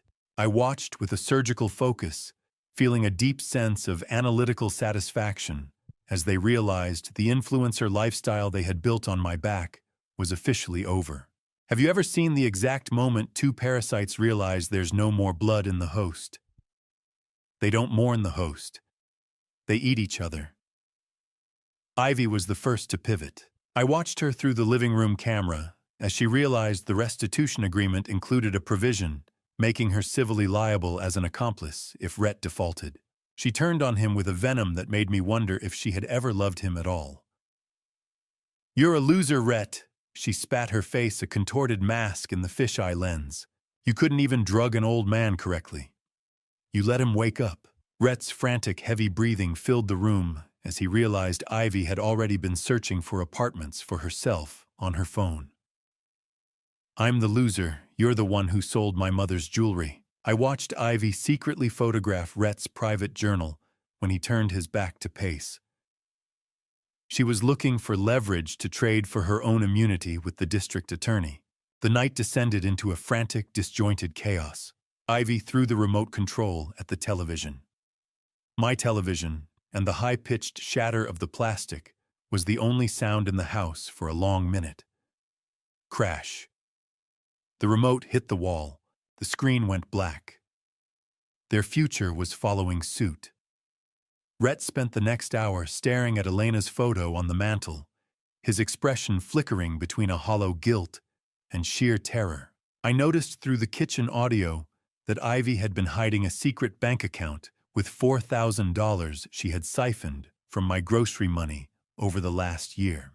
It was enough for her to run, but not enough to save Rhett from the ledger I had prepared. By 3 a.m, they weren't speaking. They were just two ghosts haunting a house they no longer owned, waiting for a sunrise that brought only debt. The cold, digital blue light of their screens was the only thing illuminating the ruins of their ego. I turned off the screen as the sun began to peek over the Phoenix horizon. I had 48 hours left on my ultimatum, but then my phone buzzed with a text that wasn't from a lawyer. The silence that followed the final deadline was heavier than the noise that preceded it, a hollow, ringing quiet in the Phoenix night that meant the war was finally over and the rebuilding could begin. I sat in the dim light of the motel room near Sky Harbor Airport, watching the shadow of a heater fan rotate against the peeling wallpaper as planes roared overhead in the desert darkness. The sharp blue light of my laptop screen illuminated the finality of the situation.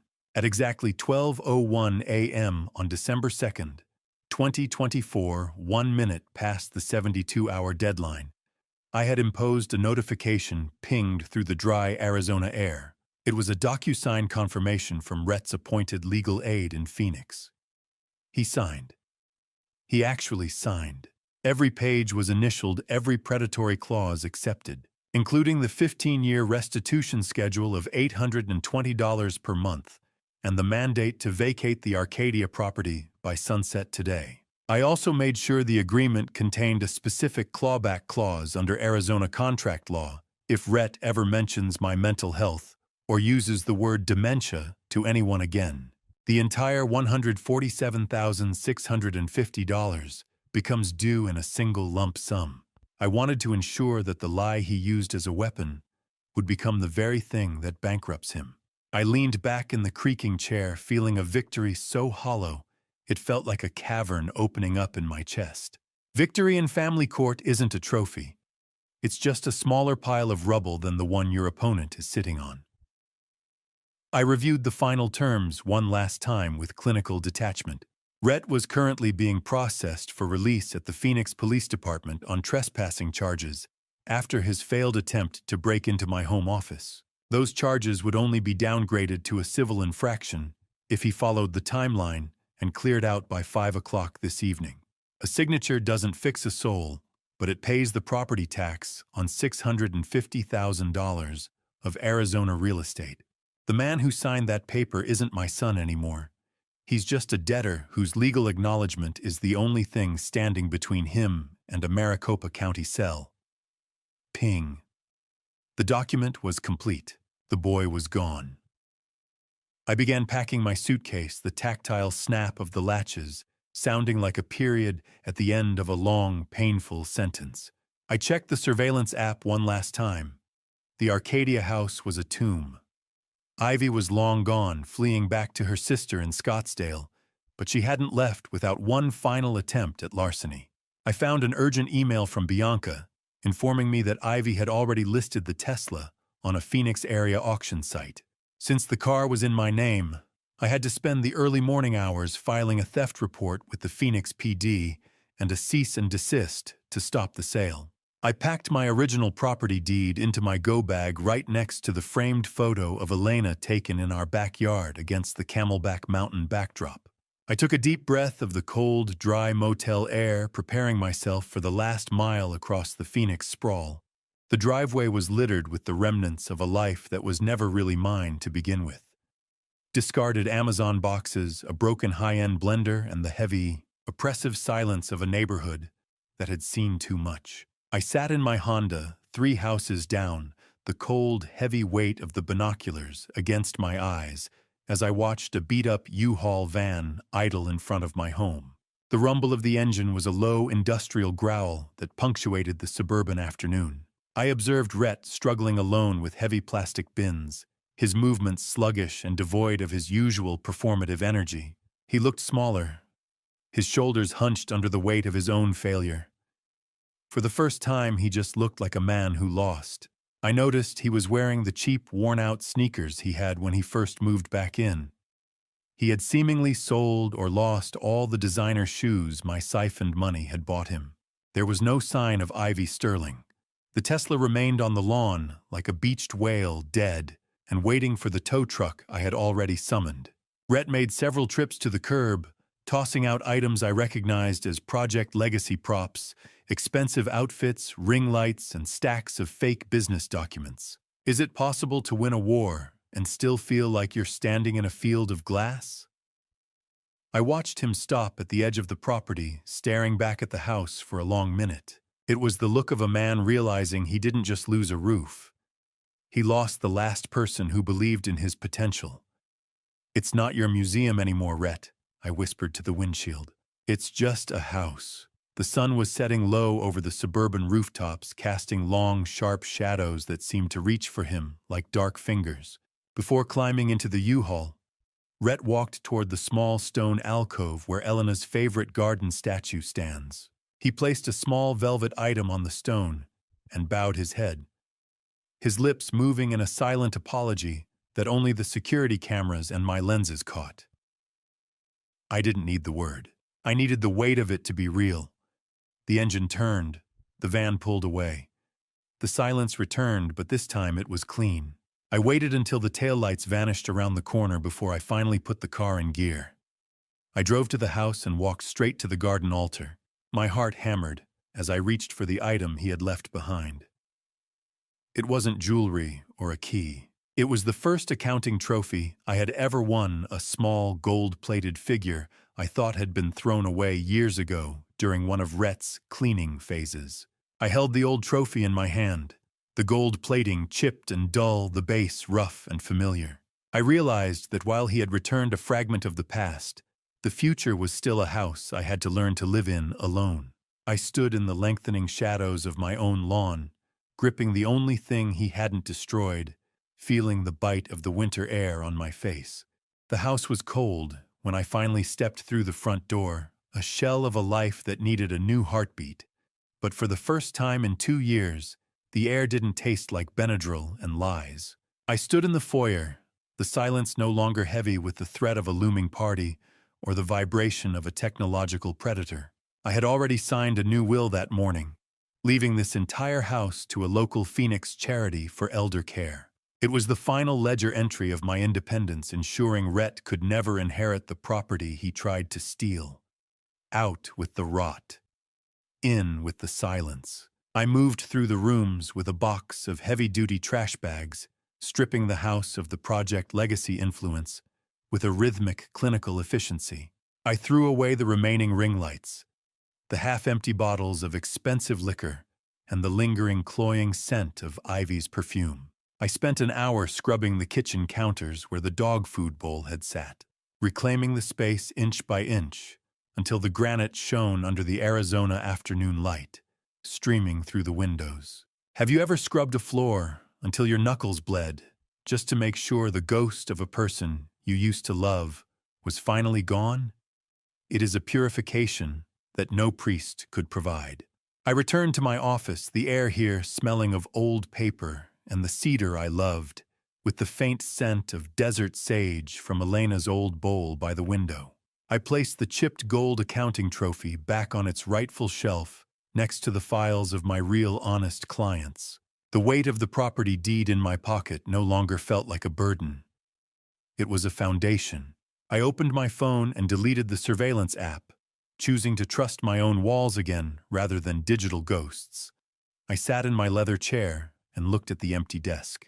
"I'm still here, Elena," I whispered. I kept the books balanced. By the time I moved to the bedroom, the house was settling into a quiet, natural rhythm, punctuated only by the distant hum of Sky Harbor flight paths overhead. Planes taking off into the Phoenix sky, carrying people toward their own destinations. I pulled back the clean, cool white sheets, a stark contrast to the stagnant bedding of my drugged months. Sleep wasn't a lapse in consciousness anymore. It was a surrender to the peace I had fought a war to earn. I fell into a deep, natural sleep and dreamed of Elena.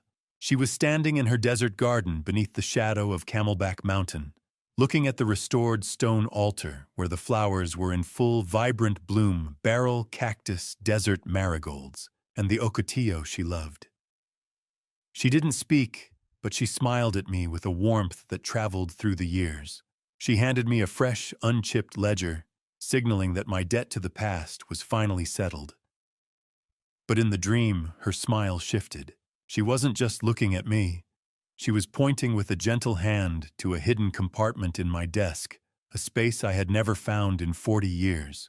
She wanted me to see the letter she had written for this exact moment.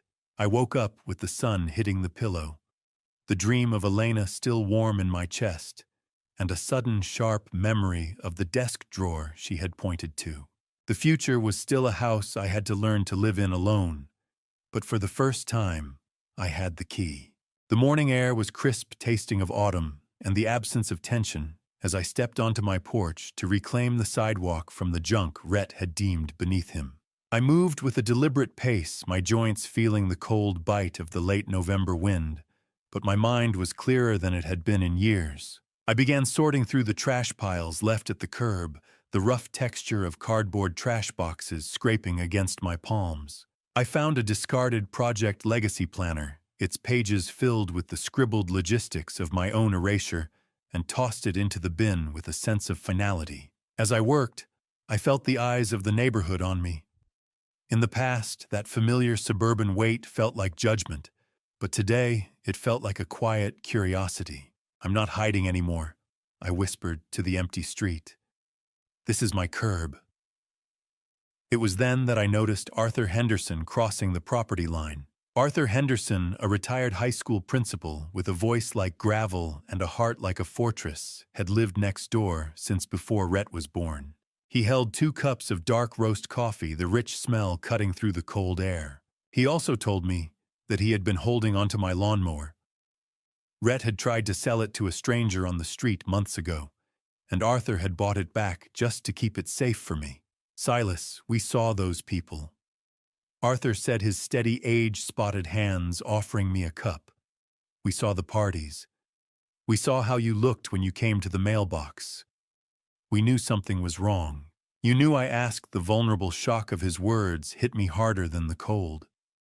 I thought I was doing such a good job of pretending. I thought I was invisible. How many times had I walked to the mailbox with my head down, unaware that the people behind the curtains were actually cheering for my survival? Arthur took a slow sip of his coffee, his eyes scanning the quiet street. "We discussed calling the police several times, Silas, but we feared we would be overstepping. We didn't want to make it worse for you if you weren't ready to push back. Before I tell you the detail that proves I was never truly alone in this fight, are you still with me? Comment A if you think neighbors should always intervene, or B if privacy is more important, and add one short reason. Please note what follows contains recreated details for narrative purposes. The message is what I hope stays with you." The coffee was hot. The truth was hotter. I wasn't the town ghost. I was the town survivor.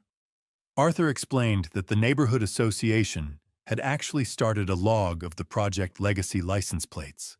They had been standing guard in the shadows the whole time. Arthur even revealed that Ivy had tried to recruit his teenage granddaughter to intern for her fake brand, and the neighborhood had collectively warned the family away from the Vance's toxic visitors.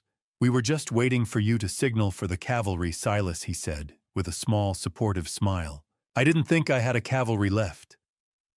I admitted feeling the first real warmth of belonging in years. As Arthur walked back to his house, he pointed toward my porch and said, "You should check the mail slot, Silas. Something came for you that isn't a bill." The brass flap of the mail slot was cold to the touch as I reached for the thick, cream-colored envelope waiting inside a piece of correspondence that would transform my private war into a public mission. I carried it into my Phoenix office, the smell of old paper and the cedar of my desk welcoming me back to a room that finally belonged to me again beneath the Arizona sun streaming through the window. I opened the envelope to find a letter from the Arizona Department of Economic Security's Adult Protective Services Division. They had received multiple reports about elder abuse cases similar to mine in the Phoenix metropolitan area, and they wanted to know if I would be willing to share my forensic documentation methods with their investigators. The letter was a revelation that my experience wasn't isolated to the Arcadia neighborhood. The caseworker Maria Gonzalez wrote that they were seeing a disturbing pattern of adult children using over-the-counter sleep medications like Benadryl to chemically subdue elderly parents in preparation for fraudulent guardianship petitions under Arizona law. She mentioned that my case, which had been flagged by my attorney Aurelia Prescott, represented one of the most thoroughly documented examples of financial elder abuse they had encountered in Maricopa County. But what made my blood run cold was the next paragraph. Maria wrote that in 14 other cases across Arizona and Nevada, investigators had found the exact same digital folder structure on the perpetrator's computers, a folder labeled Project Legacy, containing identical templates for disability petitions, liquidation spreadsheets, and even the same password pattern deceased spouse's birth date. "Someone was sharing this blueprint," she wrote. "We believe there's an online community, possibly on encrypted forums or dark web marketplaces, where adult children are trading tactics for financially exploiting their aging parents. Your son's folder matches the template we've seen in Scottsdale, Tucson Mesa, and even 2 cases in Las Vegas." She knew I whispered to the desert silence filtering through my window. The system knew this was happening, but they didn't have the tools to prove it, until I documented every single step. It wasn't just my battle to win. It was a blueprint others needed to survive, and apparently a blueprint predators were using to destroy families across the Southwest. I felt a sense of purpose crystallize in that quiet Phoenix office, a calling that transcended my personal grief over Elena's desecrated memorial and my son's betrayal. The woman I loved would have wanted me to turn this pain into protection for others facing the same predatory schemes across the Valley of the Sun. I sat in my leather chair feeling intellectually sharp for the first time since the Benadryl fog lifted and opened a new file on my laptop. I titled it, "A Guide for the Hunted Surviving Financial Parasite." I began documenting the signs of the Project Legacy trap with the same forensic precision I had once used to audit Fortune 500 companies. The first sign isn't a missing check. I typed the rhythmic tapping of the keys, a new kind of heartbeat, for the house echoing through the Arcadia quiet. It's the way they look at your $650,000 home like it's already theirs. It's the herbal tea that makes you sleep 12 hours. It's the memorial party they throw on the anniversary of your spouse's death. It's the folder on their computer with a name that sounds like inheritance planning, but reads like a hostage manual. I realized my survival wasn't just a personal victory. It was a forensic accounting manual for others who were being erased by the people they raised, particularly in Arizona, where LAC's telehealth prescribing laws made chemical elder abuse dangerously easy. Is it possible for a digital document to carry the weight of 1,000 untold stories? I wasn't just writing for myself anymore. I was writing for every widow in Sun City, every grieving father in Tempe, every aging accountant in Scottsdale who woke up one day to find their children had turned inheritance into a hostile takeover using a template downloaded from the darkest corners of the internet. The Phoenix summer hit 108 degrees on June 15th, 2025, but inside my air-conditioned office in the Arcadia house, I sat at my desk reviewing a ledger that would have been unthinkable 6 months ago. 6 payments. $4,920. 174 payments remaining. I opened the small leather notebook where I had been tracking Rhett's restitution payments with the same forensic precision I once used to audit corporate fraud. Each entry was methodical. January 1st, 2025, $820 received confirmed via ACH transfer memo line. Payment 1 of $180. February 1st, 2025, $820 received 2 days early. March 1st, 2025, $820 received on time. April 1st, 2025, $820 received on time. May 1st, 2025, $820 received on time. June 1st, 2025, $820 received on time, with a brief note attached, working warehouse job in Tempe, staying clean. The pattern was undeniable, and for a forensic accountant, patterns tell stories that words cannot. My son, who had spent years living on stolen credit and Benadryl-induced fog, was now living on a budget tighter than anything I had endured during my own graduate school days in the Arizona heat. I pulled up my monitoring dashboard not to spy, but to verify the legitimacy of his income sources as the restitution agreement legally permitted. Rhett was working 40-hour weeks at a distribution center in Tempe, earning $16 per hour, which translated to roughly $2,500 per month after Arizona state taxes. After paying me $820, his rent of $700, for a studio apartment near Arizona State University and basic utilities, he had less than $600 per month for food, transportation, and life. He was living exactly as I had lived while he drained my accounts. He was finally learning the weight of a dollar in the desert economy.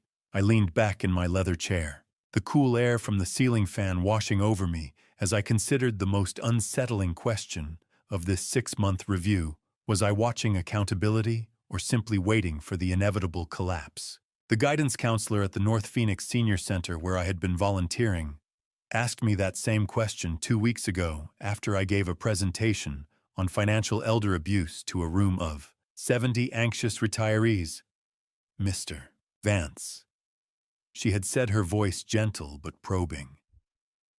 Are you helping your son rebuild, or are you just monitoring his struggle? The question haunted me through the desert nights. I didn't have a clear answer. What I did have were 6 months of data, and data doesn't lie. Rhett hadn't missed a single payment. He hadn't tried to contact me directly, except through the brief notes in the payment memos. He hadn't posted on social media. He hadn't tried to leverage Elena's memory or my reputation. The influencer persona had been completely dismantled, replaced by a man I no longer recognized. A man who clocked in, clocked out, and apparently spent his evenings in a Phoenix public library, studying for a bookkeeping certification exam. I discovered this last detail not through surveillance, but through a chance encounter with Bianca Ivy's sister, who had seen him there while tutoring high school students. He's trying Silas, she had told me over coffee at a Scottsdale cafe. I don't know if it's genuine or just survival, but he's trying. I closed the notebook and looked out at Elena's desert garden, now in full summer bloom, thanks to the drip irrigation system I had finally repaired. The Ocotillo reached toward the relentless Arizona sun, resilient and defiant. 6 months wasn't redemption. It was just the first chapter of a 15-year sentence. Time is the only ledger that never lies, and as the frost of a new November settled over the Phoenix metro area, a rare desert cold snap that dropped temperatures to 48 degrees, I realized I was no longer counting the days I had lost, but the peace I had finally earned. I moved through my morning routine with a quiet, practiced precision that would have been impossible a year ago. The Arcadia house felt warm and solid around me, no longer a battleground, but a home. I had been secretly monitoring Rhett's credit score over the past 12 months, and for the first time in his life, it was climbing. It wasn't through high-stakes fraud or influencer posturing, but through the honest, boring utility payments of a man finally living within his means in the Arizona heat. I drove through the familiar streets of Phoenix, passing the houses of neighbors who now waved with genuine recognition rather than the pitying stares of the past. 1 year. The books aren't just balanced, they're blooming. I arrived at the cemetery in the East Valley, the rhythmic crunch of gravel under my boots, the only sound in the crisp morning air. Desert headstones glinted in the pale sun, like polished copper scattered across the tan grass. When I reached Elena's grave, I stopped short. Resting against the cold stone was a fresh bouquet of white lilies, their petals pristine against the granite. The scent of cold earth and damp lilies rose to meet me in the dry Phoenix air. I realized then that Rhett must have been here at dawn before his warehouse shift started. For the first time, he hadn't used her memory as a weapon or a prop for a camera. He had simply honored her on the 7th anniversary of her death. Can a $147,650 debt actually be a gift? When it's the only thing tethering a drifter to the earth, the answer is yes. It was the gravity he needed to stop floating away into a life of fiction. White lilies, no cameras, no Instagram, just a son and his mother in the Arizona desert silence. I stood there for a long time, not feeling the sharp sting of betrayal, but a dull, hopeful ache. "You finally brought her the right flowers, Rhett," I whispered to the desert wind. I felt a sense of closure that no court order could provide. Back in my car, the engine idling with a soft vibration in the quiet cemetery lot, I saw a notification on my phone. I opened the email from the restitution portal. It was the 12th payment, $820 exactly, but attached was a personal message, the longest he had written since the agreement began. "Dad," it began, "I'm not writing this to ask for a break.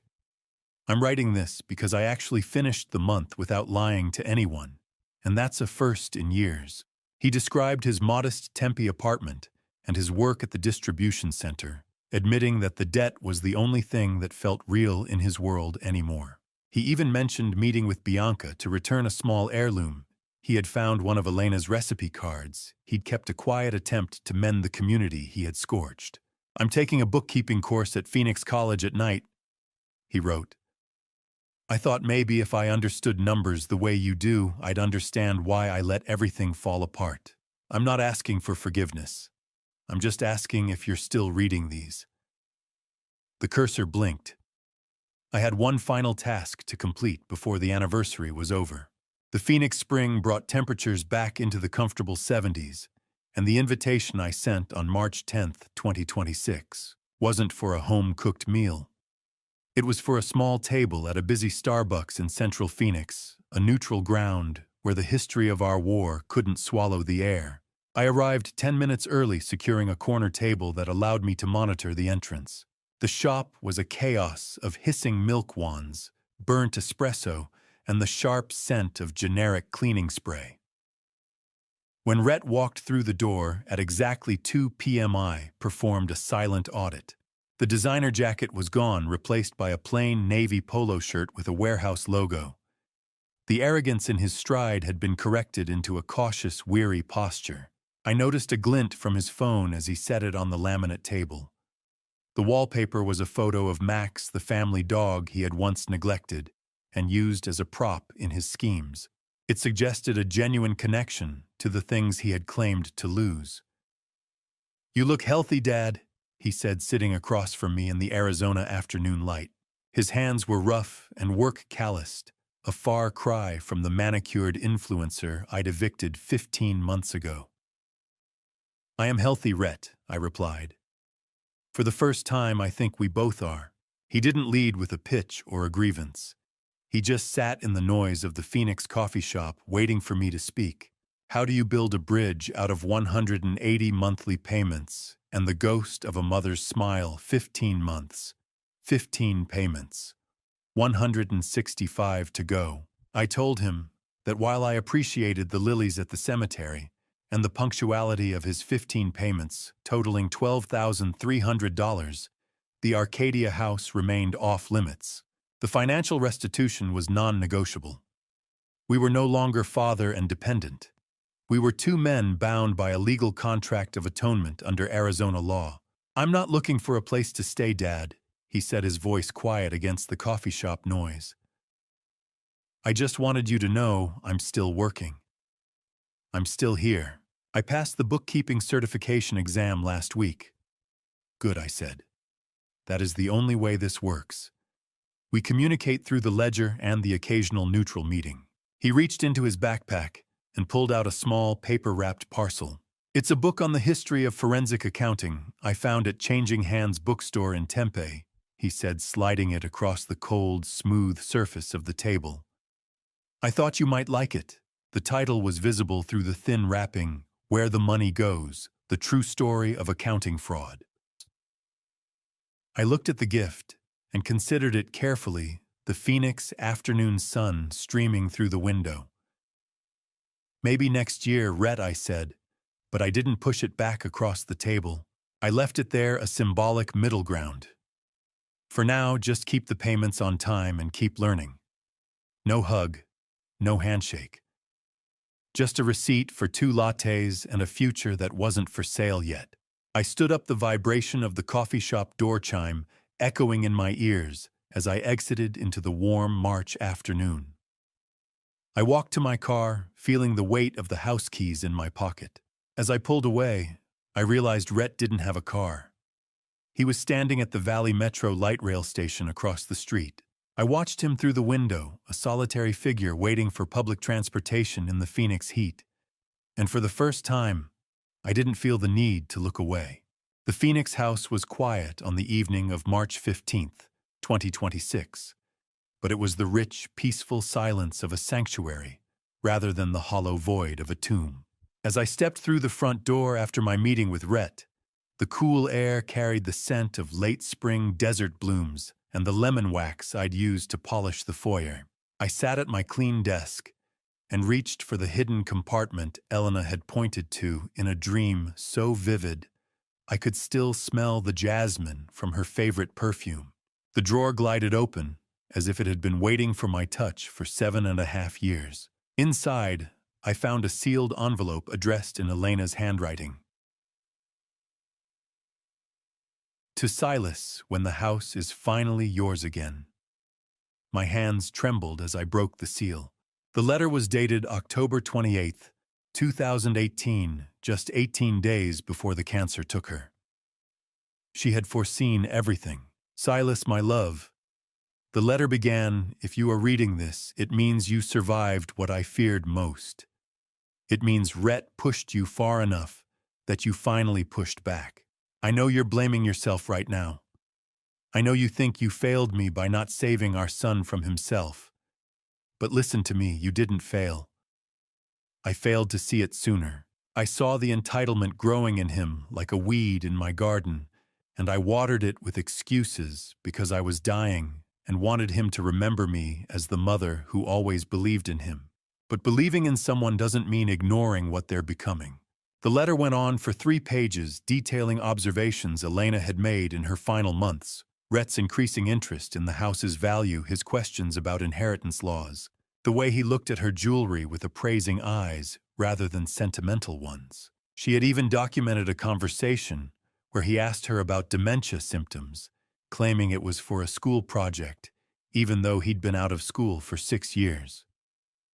She knew, I whispered. She knew he would try to drug me. She knew he would try to take everything. The final paragraph was instructions for a ceremony. Silas, when you read this, I want you to go to my grave at sunset. Read this letter out loud to me.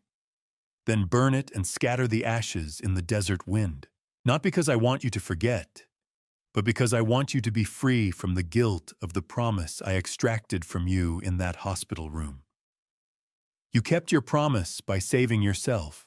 Now I'm releasing you from it. Love always, your Elena. I looked at the clock. It was 5:47 p.m. Sunset was at 6:23 p.m. I had 36 minutes. I drove to the East Valley Cemetery. Elena's letter pressed against my chest. The desert sky was turning shades of copper and gold as I knelt beside her headstone. I read the letter out loud, my voice carrying across the empty cemetery. When I finished, I pulled out a small lighter and touched the flame to the corner of the page. The paper caught quickly in the dry climate, and I held it until the heat forced me to drop it into a ceramic bowl I'd brought from home. The ashes swirled in the evening breeze, lifting toward Camelback Mountain. As the last ember died, I felt something shift, not grief, but release. Elena had given me permission to stop carrying the weight of her final wish. I stood and placed my hand on the cold granite. "Thank you, Elena," I whispered, "for seeing what I couldn't, for preparing me, for letting me go." The sun dipped below the horizon. I walked back to my car and drove home to the Arcadia house that was finally completely mine. When I look back at everything that happened, I realized this was never just about money, inheritance, or a house in Phoenix. It was a painful mirror showing me the mistakes I made as a father and as a man. This family story forced me to admit that love without boundaries can quietly turn into permission for betrayal. For years, I believed patience and sacrifice would eventually fix everything, but silence only allowed the damage to grow. If there is one lesson in this family story, it is this: do not ignore the warning signs, simply because the person hurting you shares your blood. Some people online might call what happened a dad revenge, but that description is too simple. My dad revenge was never about destroying my son. It was about protecting my life, my dignity, and the memory of the woman I loved. Sometimes the hardest truth in any family story is realizing that accountability is the only language some people understand. Without consequences, love becomes weakness. With boundaries, even a painful dad revenge can become the beginning of responsibility. If you are listening to this family story, please do not repeat my mistake. Speak up sooner. Protect your peace before someone else decides to take it from you. I believe that even in the darkest moments, God can guide us toward clarity and justice if we are willing to face the truth. Thank you for staying with me until the end of this journey. I would truly like to hear your perspective. What would you have done if you were in Silas's position facing that betrayal? Please share your thoughts in the comments. If this story resonated with you, consider subscribing so you don't miss future stories. A quick note: while this narrative draws inspiration from real-world themes, some elements have been dramatized for storytelling purposes. If this type of content isn't for you, feel free to explore other videos that better match your interests.